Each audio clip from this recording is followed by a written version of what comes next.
now in Nusa Dua. Lots of exclusive resorts here in Nusa Dua.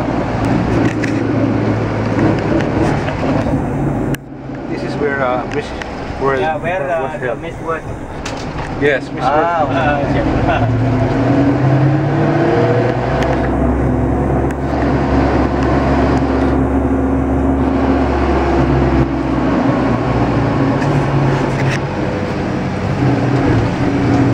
Okay lang wala tayong shopping tour ngayon doon. Shopping naman tayo mamaya eh. Di ba? Saka bukas, pwede tayo mag-sariling shopping, di ba?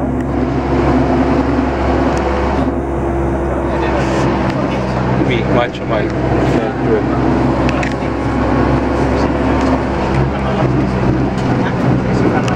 Lots of exclusive resorts here in Nusa Dua.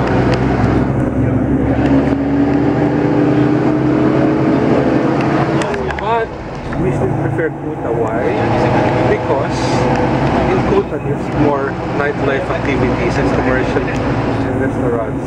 Like here, there's less choices because more people go to Nusa Dua are families who want to do staycations, just swing around the beach, have a massage.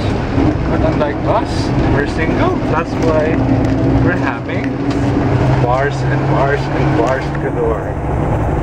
And it's better to stay in Kuta area or Ligyan or Seminya rather than staying here at Nusa Dua, because taxi ride going to and from Kuta to Nusa Dua is about 22 kilometers or about 14 miles, and very expensive for taxi.